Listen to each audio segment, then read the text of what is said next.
Hello, everyone. This show is brought to you by Portal to Ascension and your host, Joan of Angels.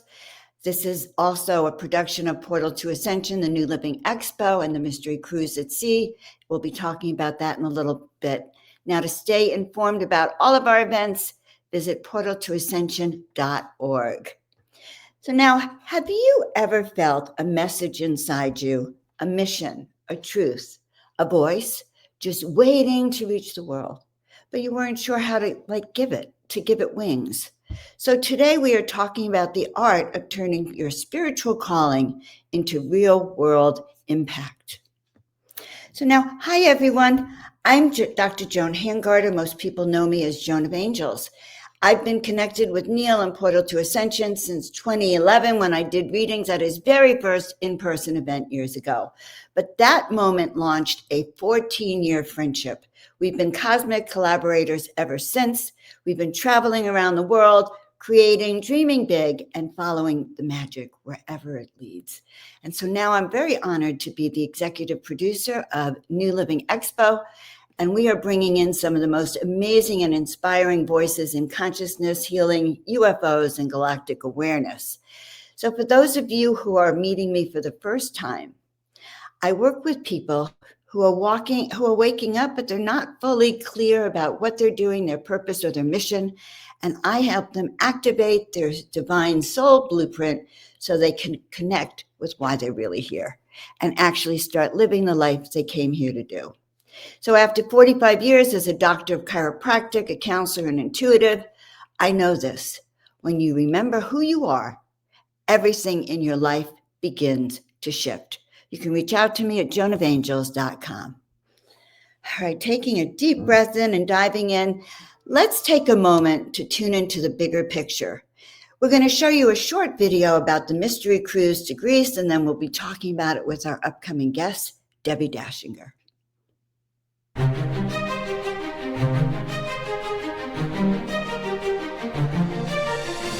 Portal to Ascension proudly presents the second annual conference at sea. Step aboard the Celebrity Infinity for Mystery School at Sea, an extraordinary 10-day voyage through the mystical lands of ancient Greece and Turkey, sailing from March 20th to 30th, 2026. Journey through the sacred sites of the ancients, Nafplio, Heraklion, Rhodes, Kavala, Thessaloniki, Ephesus, Athens, and more, where cosmic wisdom, lost civilizations, and divine knowledge converge. Featuring world-renowned authors, researchers, and channelers, guiding you into the deep memory of these sacred lands, unlocking past lives, sacred geometry, and the hidden consciousness of the ages. Immerse yourself in transformative lectures, hands-on workshops, and exclusive special events, each custom-tailored to help you remember that you are an initiate of the Mystery School. This isn't just a cruise, it's a portal to higher awareness, an awakening to the wisdom encoded in your soul. Are you ready to remember?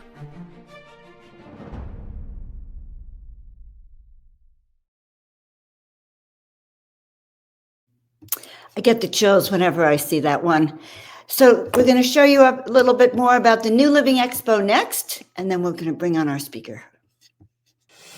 The world is changing faster than ever before, and within this evolution, a new consciousness is rising.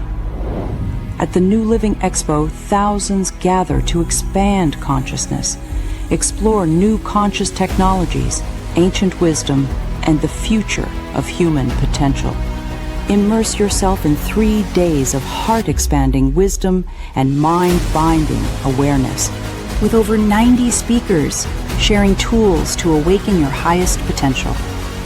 125 exhibitors, 3,000 attendees, awakened souls unite in one powerful weekend of learning, healing, and connection. Experience transformation, connection, and the next chapter of human evolution. It is time for humanity to awaken. Join us at newlivingexpo.com.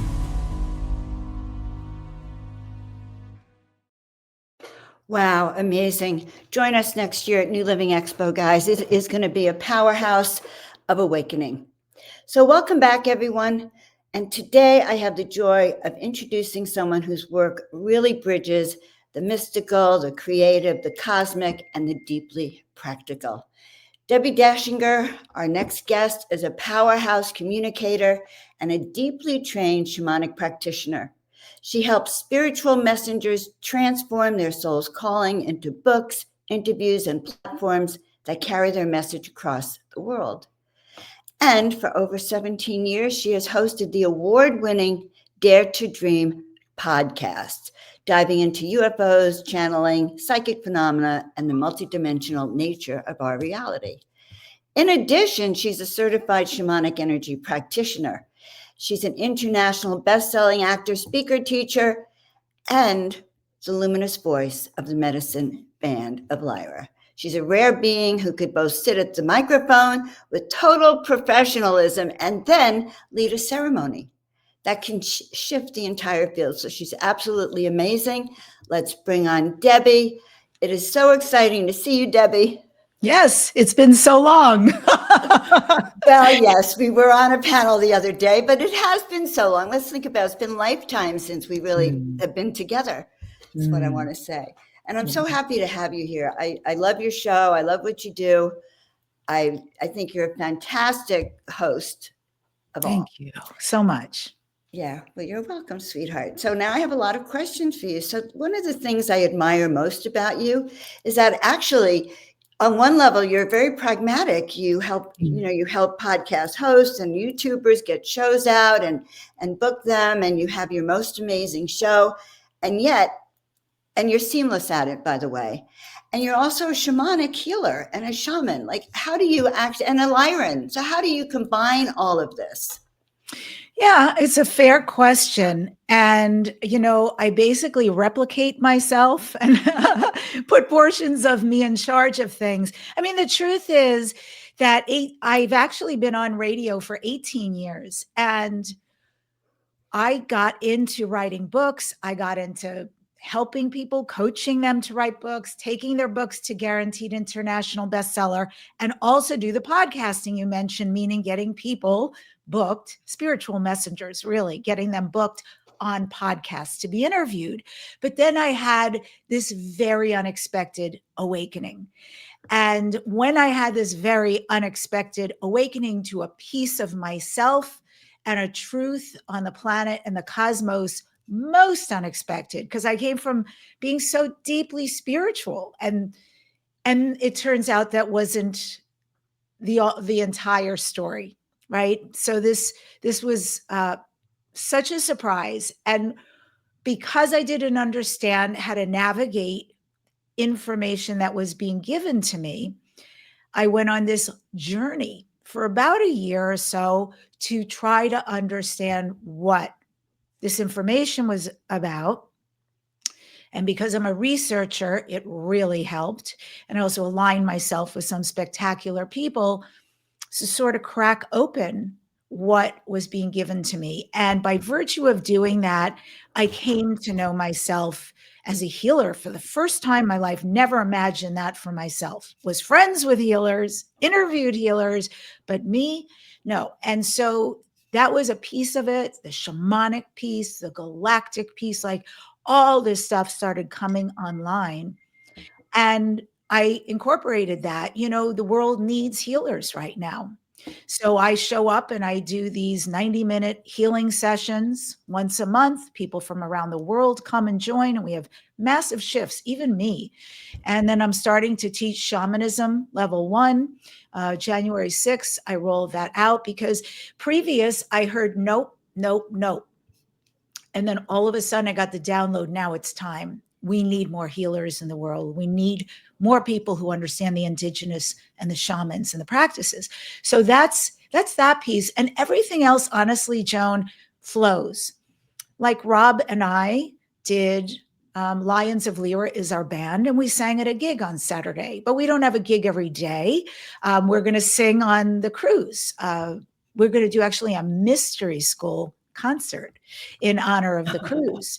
And so that stuff just sort of flows. It does take a lot of practice. Most people think we just show up and do it. We don't. It's a lot of practice to get to a gig.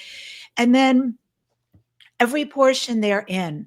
I also feel like the universe extracts things and gets my attention by saying, "You're done with these, sweetheart. And now we can all focus on this." And, I just follow energy and it always works out. I love that. So actually, as a result of some of the work you were doing with all the speakers and the hosting, you were called to dive into your own shamanic healing experiences. Yes. Tell me the question. Help me. That wasn't a question yet. I was just like reflecting that back. Mhm. But what kinds of inner shifts then, like, did you go through in terms of like really shifting like this? It was pretty big. I mean, first of all, I didn't believe in extraterrestrials. And I thought that people who did were a little mental. I'm being very Oh my honest. God. It was deep. True confessions. True confessions, because I was Wow. a huge eye roller. And so that was one piece. And then how do you like treat yourself through a huge awakening like that? Like, oh my God, there are other species, there are other planets with life forms. I've been those other life forms. I'm concurrently, multidimensionally that. And then same thing with the shamanism. That was very difficult for me because I had a lot of humility around it. I understood what it took to become a shaman, that it was years, decades of dedication, and that one doesn't just wake up and say, I'm a shaman, but instead they're appointed by spirit, they're appointed by their community, and they go through horrific, honestly, initiations like near-death experiences, complete mental breakdowns. They get struck by lightning. They go into a trance, a psychic trance, and they meet with a ferocious animal who will literally eat and dismember them and then blow them back into being with gifts. And I'm looking at people who lived in jungles and drunk things and done things and are indigenous. And I'm like, I'm a white girl from New York and California. What's going on? I don't think I could own this. But thankfully, we live in a world right now for all of us. We can align ourselves with magnificent people who do deep work, whether it's hypnosis or timeline regressions or, and I actually was an eye roller about a lot of that too. Honestly, like, I just don't think things are going to work for me. And I was aligned with someone magnificent who was able to get me in a minute into releasing this life form. And I was able to see in various sessions my life as an indigenous male shaman, and to see myself as a galactic priestess of the Mayans, and all these different aspects. Like, I have been this in so many lifetimes. It's very near and dear to my heart. And then that led to these enormous downloads about, oh my God, the galactic species have been in contact and helping the shamans forever, since the inception. Oh my God, the shamans aren't even from here. The indigenous are actually from other planets. Oh my God, isn't this interesting? What they have taught us, and we're right up against it right now. Everybody, I think, can say with confidence, we are at a point of choosing where we're going to go. Are we going to thrive as humans? Are we going to destroy this planet? Or are we going to make all new choices and really get it right, to love one another, to honor, to respect the earth too, that she's not just a resource? And what have the indigenous been saying since the beginning of time? This very thing. They never take from the earth without giving. They don't abuse animals. They don't abuse the ocean, the sky, the mountains, plants, all of it. And so I started to understand they really do hold the secrets, and they're so simple, and there's so many ways to heal around this. So it's time to listen to them. And so, yes, it was aligning myself with magnificent people, and it was enrolling with some of the greatest shamans around the world. And really it was for the information. Like, could you explain this thing to me? And I went into it just for the info, but I changed massively. My friends were all like, you're not even the same person. I wasn't. Like cellular level, this information changed me and the practices. I'm blown away by your story, okay? Because you're sharing a real truth about awakening, that a lot of people go through awakening and they don't go for all the guides, but it feels like it's been life-changing. So how did you deal with when you started to discover that you had all these extraterrestrial roots, especially your Lyran? And I know you know a lot about their history. How did that all fall, like work with you here? It made so much sense, Joan, and it was so exciting to me, to find out that my soul was, and I just, to put it mildly, Elohim, but that I was very much in concert with God's source. And that made so much sense to me. Creator of things, creator of planets, creation and manifestation has been woven through all my lifetimes. And then to find out Antares and Andromeda and Lyra a lot, and some of the Pleiades where the Mayan took place, those incarnations, and I'm sure so much more, dragon civilizations. It makes so much sense. You think about the things you're attracted to, whether, maybe you have dragon sculptures and all of a sudden you're like, oh man, I have been there. I have been that. I have had relationship with, as well as a human had relationship with dragons, been an actual dragon, all these amazing things. And it starts to make so much sense with my life. And also because every one of these incarnations, they had communication and frequency in common. And so in most of these lives, it was about healing with frequency, with being, but with what I was emitting. It was still about singing. It was still about communicating, leading through that. And here I am. That is still what I do.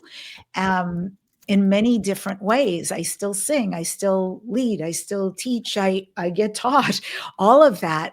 So I feel like it made more sense. We have so many tools like astrology, human design, and like, oh my God, my galactic lineage. And that is a big piece for me. I think this is really exciting, Debbie. Hold on, I just think I've lost you for a second. There we are. Okay, so Debbie, that's quite interesting. Very, very fascinating. So how do you feel like this disclosure is happening now on the planet? And how is that waking up people? Like, what's your kind of feeling about when disclosure is going to happen and how this awakening is going forward? It's a really interesting time. And there's so much I could say about that. Whistleblowers are coming forward. They're telling some of the story. They're not telling all of the story. Understandably, many of them are afraid for their lives.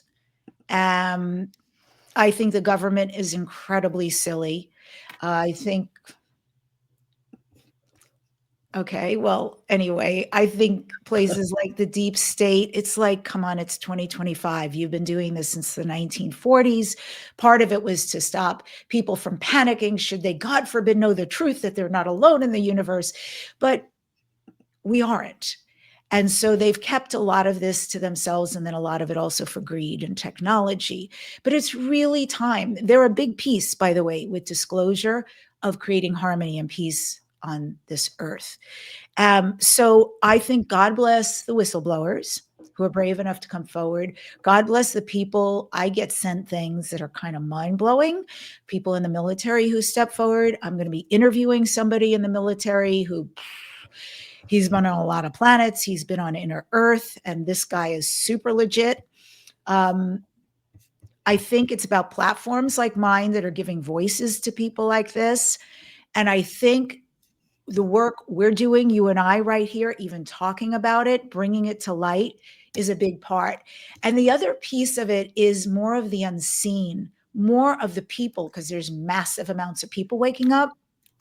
We're coming forward and saying, I had this experience.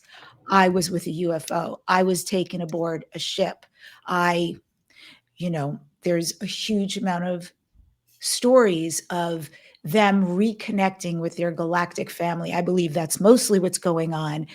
And I think it's a really exciting time because I think we, the people, are accelerating disclosure by conversing about it, waking up to it, and absolutely talking about our experiences with it. I think it's kind of interesting. The more that they've tried to hide it from us, the more people are so much more interested. And I think the reason they hide it from us is they don't want us to wake up. But people are waking up anyway. Like the more they hide it from us, the more curious we get. It's true.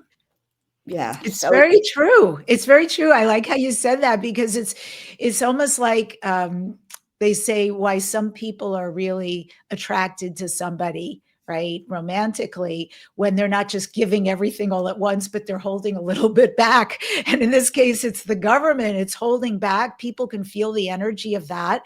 And then they're becoming even more interested, like, well, what's going on? Plus all the anomalies, drones, whether they're government or not, over New Jersey, and all the things that have taken place in Brazil, Virginia, and so forth. It's undeniable that there's something happening. Also, the comets right now, BB, AI Atlas, all of this, anomaly, nothing like we've seen before. And is it consciousness? And is it, and science and metaphysics have a bit of an argument about that and somewhere in between. And then there's all these channelers weighing in. But I think no matter what, we can all sense, no, this is unprecedented. And I know what I get from this, besides the fact that it's a beautiful messenger, it means absolutely no harm to us, information gatherer, aware of us, aware of many civilizations, that it has traveled so long, I feel, to be a beautiful representative, a little beacon to say, guess what's next? Guess what's next? Because nobody flipped out, nobody panicked over watching this. Everybody got fascinated and we're talking about it. And I really feel like with what's coming down the pike, real connection, becoming part of the galactic community, extraterrestrials who are benevolent starting to reveal themselves. This is the way, these little pockets of being shown we do exist. We are out there. We are not you. We are very different. You can't even figure what we're made out of, or maybe, etc. So it's exciting to me. And I thank those comets for being the forefront of what's to come next. Well, it certainly has woken up a lot of people also, and the discussion has been quite fascinating because we have the actual disclosure. These are real comets, and yet we know that they're also activating us in that sense. And so there's sort of a combination there, I think, that's pretty helpful to this awakening process that we're going through. So let's kind of keep looking at this. So I know that you've been recently on Gaia TV, which congratulations, by the way. That's an amazing coup to be on. I don't know how it felt, but I'm curious about it. But you were talking about the ant people, right?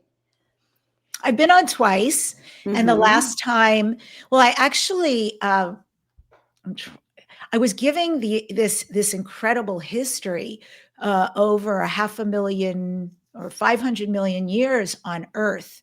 And I was giving some archaeology and where we can see the extraterrestrials have been on this planet before and all these sites. And at some point, because both interviews were with George Noory on Beyond Belief, he, he loves to throw a little bit of spice in there. And out of nowhere, he said, tell me about the ant people. And, I'm still a little obsessed with all of that. That's one of the things I'm talking about with this military gentleman coming on the show soon. And so I have to tell you, Joan, how did it feel? I mean, it's magnificent. I love the people at Gaia. They're beautiful. I become friends with some of them. And it felt amazing that the interest the platform interest in my message, and I'm grateful for it. I'm grateful for all the people who saw the 2 episodes, and that I can give a voice to things that exist that people may not contemplate. When I first came upon the information, Hollow Earth, again, I'm telling you, maybe it's a gift and a wound, but I don't ever drink the Kool-Aid. I don't go, oh, really? I'm not a conspiracy person at all, don't have the energy for it. But I'm not someone to come aboard very quickly. I really have to see proof. And so when I heard things like Agartha, Hollow Earth, and Shambhala, and all the other names, and what that meant, well, you know, aren't I lucky? I have a friend who worked for the German government specifically regarding UFOs. Oh, and he's confirmed this, that they exist and have been seen, these ant beings. And I want to be very clear, they're not literal ants that are suddenly 5 feet tall, because that's about how tall they are. They are actually a species, another planetary species, but they very much resemble an ant. And they also have behavior like an ant because they work together toward a common goal. So they're, can't call them worker bees because they're not bees, but worker ants, right? Very much of a hive mind. And they can portal to Mars. They can portal to the moon. They've also got sites on the moon where they live underground, on top of ground. They really haven't wanted to connect with us that much, although they have reached out to certain types of beings on this planet that they were interested in, including the military, who's had many visits with them. They're not here indefinitely, but they've been here a very long time. They live in something so gorgeous. I really hope to visit it in this lifetime. When you go through this etheric portal into the cave, you go to a place that could hold 3 million people potentially. And I want to say something about that. Back at the time, you know, this earth has gone through several cataclysms. We had a cataclysm where the fire raged over the earth, scorched everything, burned everything, everyone, done. We had a time where it was called the Ice Age. We had a time where it was all floods. Now, during these times, the Hopi Indians were aware, because indigenous are so connected to the earth and the cosmos and everything, they knew something was going to happen to wipe out the entire planet. And so they would see a very odd cloud at night, and they would follow that cloud. They knew it was a sign. And then during the day, they would follow another cloud. And then at night, it was a particular star, always guiding them. And they took a journey trusting these nature signs until they came to the cave portal. The ant beings came out and welcomed them. Now, the story is that the ant beings knew in advance that the Hopi Indian were virtuous people. And that's a very interesting word, because virtuous it feels a little religious. So I went inside and said, what would virtuous mean to me? And I thought it would mean someone of their words, someone who does have respect, someone who knows how to treat others, who knows how to heal, who knows that this earth isn't all and can transcend it. And indeed, that's exactly what it was for the ant beings. They were well aware of the Hopis, and they invited them in to save them into these caves. The caves are lit from within. They have their own way of creating light, their own sun. They have a tree of life. And in the tree of life, there are actual seeds that, total longevity.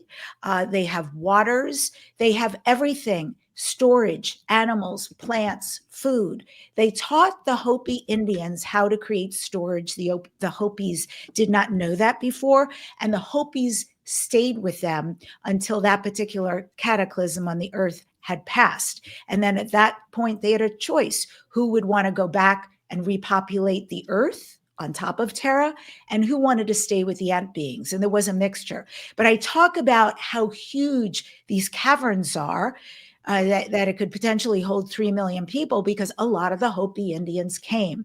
And even today, the Hopis still celebrate the ant beings. There are pictures of them on the rocks. They still have celebrations and rituals honoring them and what they did for their people, but also the relationship they have with them. And there's many other beings that have been fortunate enough to meet these ant beings. They're incredibly honest, and so forth. And I think it's also really important, because the deeper I get into this, whether it's reptilian, whether it's draconian, whether it is an ant being, there's a plethora, there's a buffet, just like there are of humans. And we might look at some humans and saying, those are not good humans. And we might look at some humans and think those are wonderful humans. Bad singer, bad lawyer, good lawyer, all this stuff. But it is like this with the species. So I'm talking about a particular species of ant beings. There are many different species. Some I wouldn't care to meet. They have a different agenda from a different universe. But these ones who have occupied Hollow Earth here with us, yes, they're very benevolent. Amazing. Simply amazing, Debbie. So what have you had contact yourself with them? Not yet. I ask you that. I'm so interested about the ant people because I met a man years and years ago that I knew was of an insect race. Mm. Just I could see looking at him and the way he just like was all about structure, as if I was looking at like the toys that kids use for building, that somehow he was like all about structure and building stuff. And I found it really fascinating. And that was when I first became aware that there were like insectoid races. Mm. But now you're talking about the ant races. How would we know if we're connected to the ant races? A lot of people, that's a great question. A lot of people do hypnosis. So, for instance, Barbara Lamb did a lot of hypnosis, and a lot of people might know her. She's a brilliant, brilliant woman, a forerunner in all of this. And she had a client who came and was talking about the beings who would visit her at night. And she would talk about it with great fear, as though they were going to abduct her and something terrible was going to happen. But then when she got separated from the experience while in the hypnosis state, she started really slowing down time so she could see what was going on. And she realized these beings don't look like us. Oh, they look like ants. Oh, I can feel them. They're kind. They are connected to me. They just want to reconnect. They have some wisdom, some things to share with me. And once she realized that, she was actually excited to go to sleep and to invite them in and say, I'm here for it. I understand better what's going on, rather than responding with fear. Same thing happened with Dolores Cannon. And the stories from QHHT, quantum healing hypnosis technique, that she got over the decades of her amazing work with people, finding out, people are literally particles and clouds and animals and planets and beings. It's beautiful how much is out there. It's limitless. And so she also would put people under who had experiences with the ant people. And you can have these etheric visits, but you can also have these real in person. Most people won't. I know of somebody who came upon them by accident while walking in a forest in another country. I also know, I don't have permission to say this, but she's all of our friends, Marilyn Gavicki, who channels Zazar. As soon as Marilyn heard me talking about the ant people, she came up to me and said, I need you to know I've seen them. I know them. So people over time, after they saw me on Gaia, were writing to me, and they have had experiences. So I believe that the ant people are very aware of who they reveal themselves to for great purpose. I think so. Well, do you think some of the other races are also that aware? I mean, of who they're revealing themselves to? 1,000%. Right. And so, 1,000%. Yeah. Who do you think that they are showing themselves to? I think, again, the virtuous people. I really do believe, look, these are way advanced races, right? They have knowledge. this isn't about what I'm going to say and is she telling the truth and does she really show up and does she have integrity? Forget it. These beings know the heart, know what's going on inside of somebody, and they're very clear because they also have to protect their race. And it's so important to remember that all of the extraterrestrial civilizations that are living in our oceans is considerable. All of the species that are living inside Hollow Earth, way beyond the ant people, is considerable. Mm-hmm. Most of them are not interested in us. They have their own agendas. There's experiments being run. There's hybrid programs, and nobody has to worry because they don't care about you. This is something on a whole different level that doesn't involve human beings. But they have been occupying tremendous amounts of this planet we're on, maybe since the beginning of time, maybe way before us. So if they are to reveal themselves, it is with great awareness. I know when they revealed themselves to the military, they had very strict boundaries about it. And interestingly enough, there were a few people, regular type people, they wanted to invite. And the shamans, they had the shamans first on the list. And then there was somebody who was like a lama of Asian descent, that sort of thing. It was very few people. And even this military guy, they really trusted him. He messed up a little. Also because as an act of good faith, they gave from the tree one of these seeds I had talked about that creates longevity and heals. And they gave this to him for him. He's a youngish guy.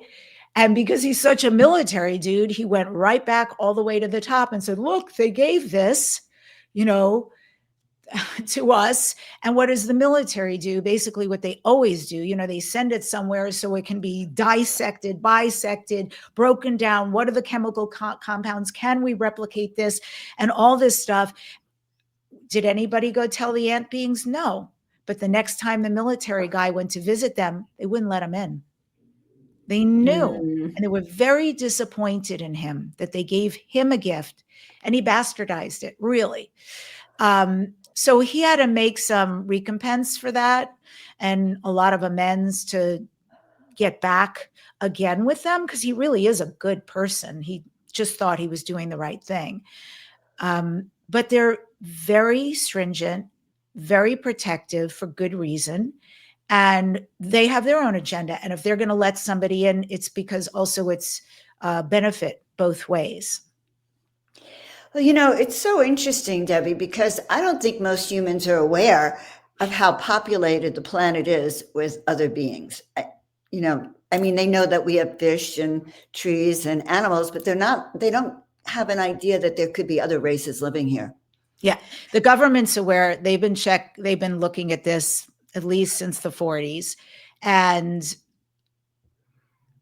thank you. So there's so much information, but succinctly just to say, I was interviewed by a documentary film company for Netflix out of Canada, and they flew me up about this.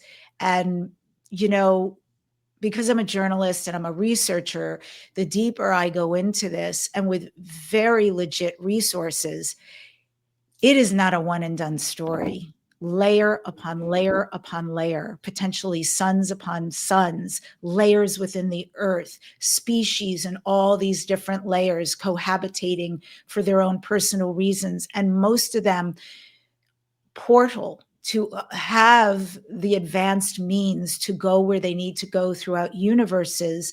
And it's, in a way, it's very beautiful how insignificant we are because we make ourselves so important that we're at war over so many things when in fact, really, when they say that the extraterrestrials are aware of nuclear possibilities and they're always coming when somebody has a finger on something stupidly, that they dismantle the warhead, they stop the nuclear fusion, they end what could possibly happen. Nobody could press anything, right? This has happened time and time again. Many people in the military have stepped forward and talked about this, but it's also so much greater than that. It's not just what it'll do to the cosmos, because it would have horrific impact on everything and everyone, but it's also so many beings that occupy this earth besides us. They just can't have that happen. They love earth maybe way more than we do. Well, they probably, you know what? They probably do, because they have more of a resonance than we do. And they go deeper than, this is humanity in general. So I do believe that's true. Have you had contact with any of the beings that are in the inner earth then? No, but I keep feeling it's a yet, because I'm really desiring that. I'm a pretty good manifester. And I do believe they would feel who I am. And that is really possible. And I am really hoping, I'm being very hesitant because it's kind of a big subject, but to talk about, but I'll just say this last piece. I'm really hoping potentially with this military person that something might be possible. Okay, well, that sounds exciting, number one. And number two, as you were talking, I just had this flash that you're really becoming a spokesperson of certain groups. Like the way you were talking about the ant people and their history. Really, you're speaking for them. You're protecting them in a lot of ways. So I feel like you're becoming a spokesperson. Yeah, I feel that way strongly for the extraterrestrials. You bring up Gaia TV, Joan, and I'll just say, I was just plodding along and I was doing the research, working with these shamans, finding out more about myself and what does it mean to be a shaman and what are these practices. And literally out of nowhere, I got an invitation to speak at a World Ufology event. And I thought, how do they know me? Like, I didn't pitch myself. That's super interesting. And I said yes. I had a presentation. And before I left, Gaia, the first time, reached out and said, we'd like to interview you. I'm like, what? I thought it was a joke. I really did. I thought I'm being punked. And so I wrote back just to see what would happen. And they got their travel agent in touch with me. I'm like, oh my God, what's happening? So this became this unprecedented thing of getting suddenly invited to podcasts and stages and stages. And it hasn't stopped. And at some point, I just sat back and said, I wonder if there's an extraterrestrial collective group who is sort of my PR agent, who is assisting with all of this. And because I was really reticent before, I didn't need a limelight. And then I thought, oh, if it's really for good, like you're saying, if it's really to be a spokesperson for many of these beautiful, benevolent beings, but also for the mission of Earth that we're on right now, that we are about to become part of the galactic community and to assist with that, how could I say no? I could, but what a regret of a lifetime. So I've just, that's now in the past, but it was a bit of a convergence for me. What am I going to do with everything that's happening? And if they still want me to do that and be that, I'm here for it. And it doesn't hurt that I'm like a massive researcher and stuff it takes my breath away, all of what's possible and all of what there is to learn about this amazing cosmos and who we are, the thousands of genetics inside of us from, thousands of species throughout time and the manipulation and all the stuff with the DNA and the genetics. It's so cool. It's really cool. It is so fascinating. We are all one. It is so fascinating, Debbie. Well, I'm afraid to even step on a bug right now. Ever since I learned that we are all one at a near-death experience, an event, and she's talking about, I can't even kill a bug anymore. Yeah. And I think to myself, when I see one, as much as I want to, I also understand we're all one. I know. And I totally relate to that. When you get to mosquitoes, it's really difficult. 'Cause I just, if you've ever been bitten a Right. whole bunch.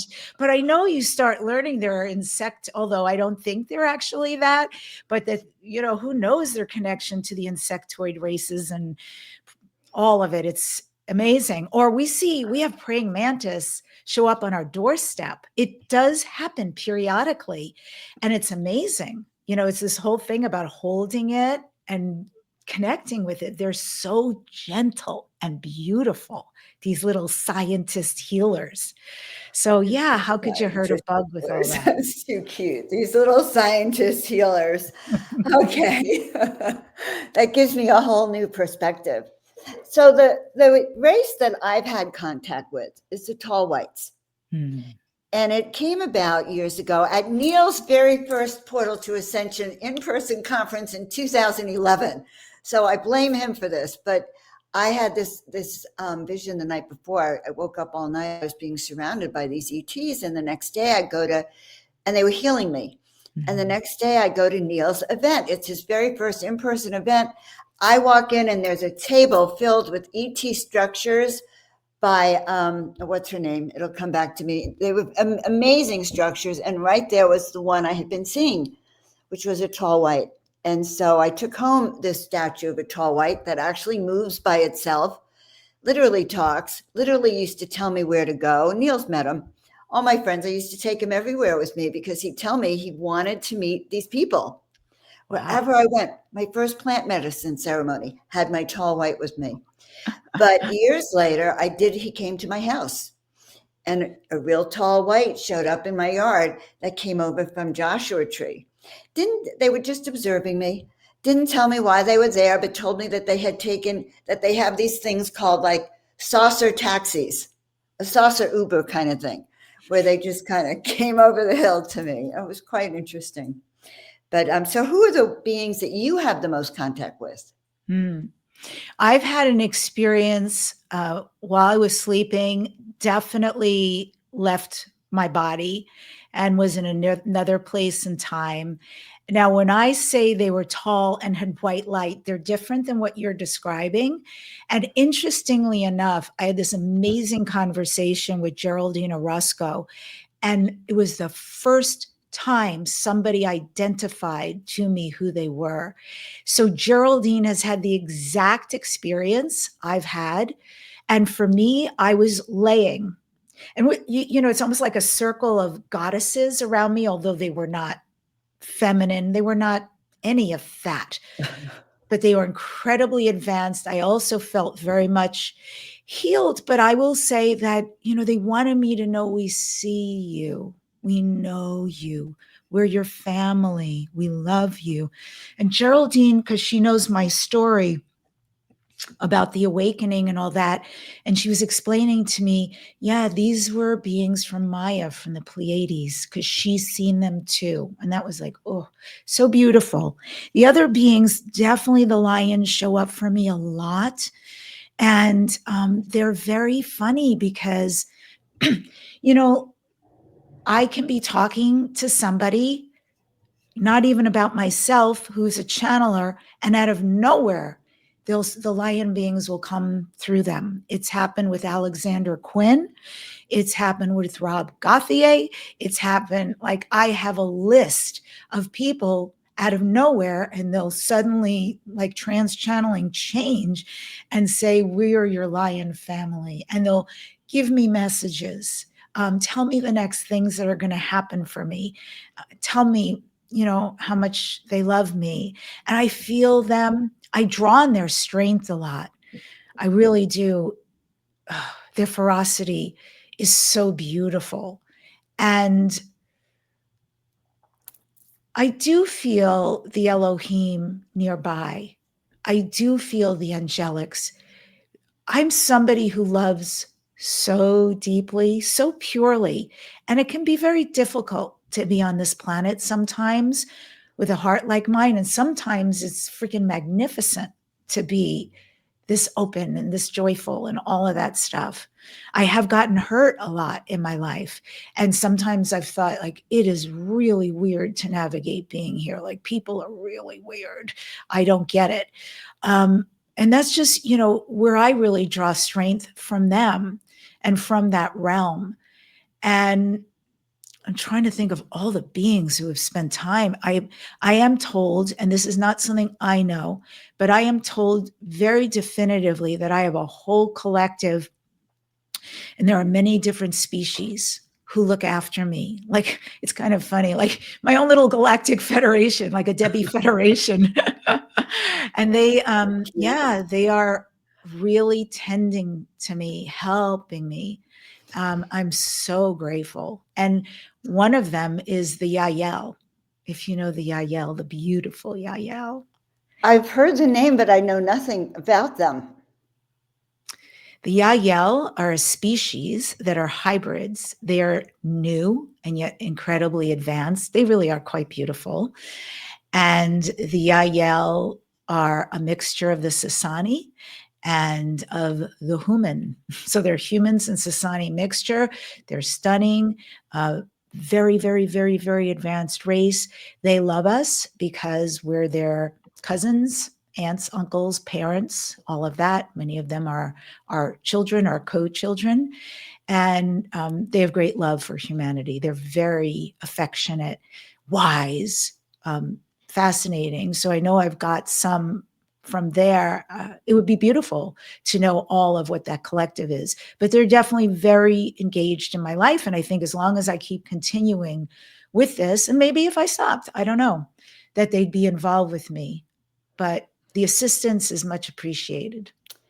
It's interesting. So I guess I really became aware of you about a year and a half ago, and I've just watched you over this last year become more Lyran-like, more Leo-like, more, the lion race. It just comes through you, which is such a protective, gorgeous energy.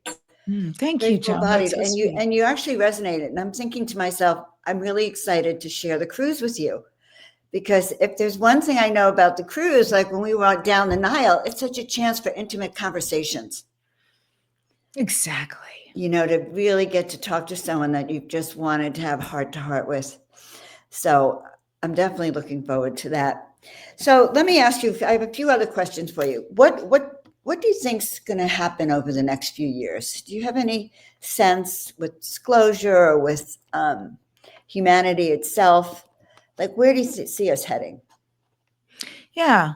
So I want to say, for like in good faith, really, that there are many points of view and potentially they're all right. I have an acquaintance who is of the draconian lineage. He's on Earth, but he channels them.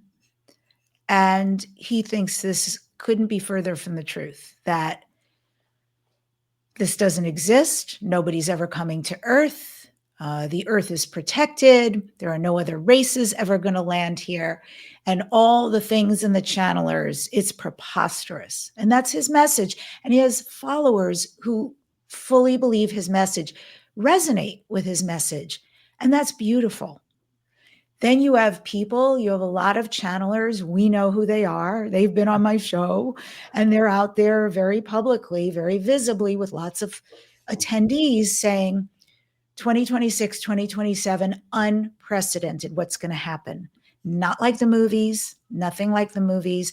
I'll be very interested to see how it will actually take place because they're of such high frequency that it is very hard for them to be in this very dense planet. So I don't know how they will connect with us, but I am quite told that they will.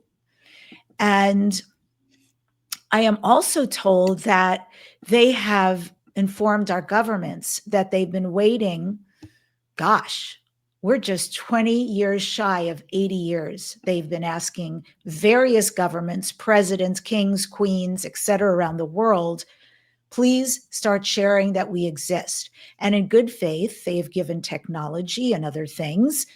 in return for these promises. Yes, we will finally tell the people. Now, for example, the Pleiadians have told the government, we've waited long enough. Now we're going to do it our way. And I don't want anyone to hear that that's mean, scary, going to be anything towards humans. No, it's you have taken forever. Now we are going to start to assimilate and let people know we exist. I also understand that every choice, every thought is a timeline that we create. I'm pretty clear the timeline I'm on and choose to be on going forward. It is very possible that there will be many earth splits. And for people that this is untenable, that this is bunk, that this nothing exists outside of us, will continue on that path. It is very possible that those of us who have drunk the Kool-Aid and believe incredibly much that this is a reality for us to finally reconvene, many of us with our galactic families. But can you imagine having conversations with these other species about music, about art, about medicine, about ways of doing things, foods, trees, how, everything, clothing, everything and anything. It's beautiful. I really do hope that I'm here to experience that and that it's soon. And so besides the timelines, because sorry, there's a lot of information sometimes. And besides the timelines, the ones who are coming really mean us well. It really is an act of love. It really is. You have my genetics in you. I've been watching you forever. I've been hoping for this day. And now let's see what's possible. Maybe interracial marriages, maybe, amazing children and all of that. But something's happening because we know our children right now are being born. Genius, gifts beyond, the autistic with telepathy, all these rainbow amazing children coming up. And I believe they have to be like this. And also they're very freaking tall for some reason, that they have to be like that for what's to come. So I feel like those are some even proof signs that this is about to happen, but it's really soon. So these conversations like what you and I are having, I think they're very important. Absolutely. Extremely important for the collective, for even for us, because I discover more of what I didn't know and learn so much more from all these conversations. So the other place we're going to be together is the New Living Expo. What are you bringing to the New Living Expo, Debbi? Oh, Mamma Mia. Well, maybe I'll have to do something on, I'll either do, I don't know. I don't really know yet, but I know I'm speaking and it's going to be something shamanic, galactic, some kind of marriage of both of the materials. I do animal spirit medicine with groups and take them through the medicine for shifts and healing. I talk about these things we're talking about. There's so much, so many places. So I will feel what pocket needs to be filled or spoken. And then I'm moderating panels, which I'm so excited about. Neil knows I really do love channeling. And I find not every channeler, but there are channelers out there who are mind-blowing. I've been able to ask them anything and everything and how they've been able to show up the information. So the fact that he has so graciously put together a channeling panel for me. Oh, I can't wait to do that.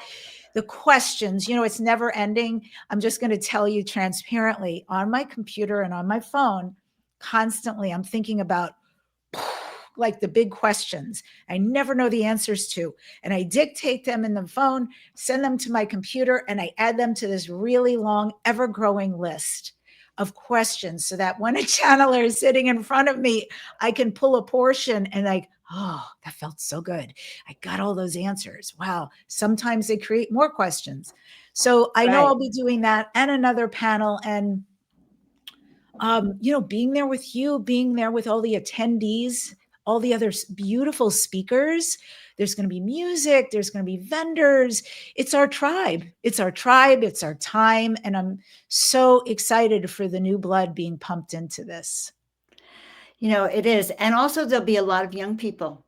So we're bringing more and more young people into the UFO field. When I remember years ago, it was just, middle-aged and seniors. And suddenly now a lot of young people are waking up. So it's going to be very lively and very deep.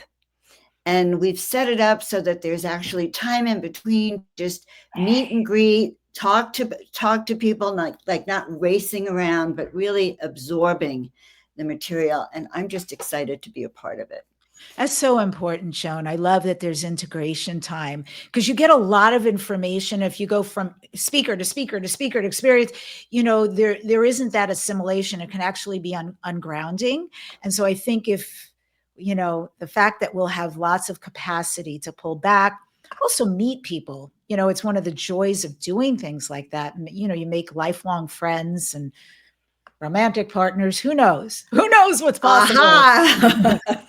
All right. Well, I'm getting ready. Bag is packed. I've been looking for a long time. But, and yeah, it's true. All I know is that my heart sings when I'm at these gatherings. And my heart sings, I'm open. The connections that happen are just astounding. And I'm sad when we separate, because I feel deeply, deeply connected. And I think that's one of the best things about these gatherings, especially the New Living Expo. I think, it's just going to be the right amount of people, right amount of speakers, and the most profound information. So I definitely appreciate, Debbi, this has been a great interview. Thank you, Lovely. I mean, your work is amazing. You are so luminous. I love your hair, by the way. It's just very Leo the lion. The way you bridge media, the way you do your healing, and your own multidimensional channeled work is amazing. So I'm very grateful to you for being on the show with us today. Oh, and I'm so grateful in advance of the beautiful time we're going to have together in all of these auspicious, life-changing, timeline-changing events. And Right? I hope anyone who feels the call to this, who's like, oh, I think I'd like to be there. If you feel that, that's a yes. Just get your ticket. Come, as we said on Sunday together, the moment you get the ticket, it all begins anyway, months in advance, which is really good. And I just want to put it out there for folks who are listening, who are like, I'd like to know who I am as a starseed. I'd like to know my galactic lineage. I have a gift for everybody. It's a phenomenal video, if I may say so myself. It is me and my dear friend and beautiful creature, Debbi Solaris. We do this massive video breaking down all these different species, what you look like, what your proclivities are, what your weaknesses are, what probably career you're in, what, all this stuff. Plus you get a report. So please, with my blessings, get your free gift and learn more. It's at debbidachinger.com/starseed. You must spell my name right to get there. Debbi is with an I, no E, and Dachinger with a C. So it's DEBBIDACHINGER.com/starseed. And I hope I meet your galactic self soon. All right. So just take this link here below and add starseed to it. All right. Well, I'm going to look forward to find out what starseed I am, by the way. So everyone, thank you all for tuning in. Thank you for being with us and for walking this path of awakening together. And remember, you can join us at the New Living Expo. You can sail with us into the mysteries of Greece, the ancient mystery schools there, and explore all of our events on portaltoascension.org. And if today's conversation stirred something in you, if you're waking up and wanting clarity about your soul vision, reach out to me at joanofangels.com. And remember, expect miracles, everyone, because you were born for us. That's it for today. We'll see you all next time. Thank you so much for joining us.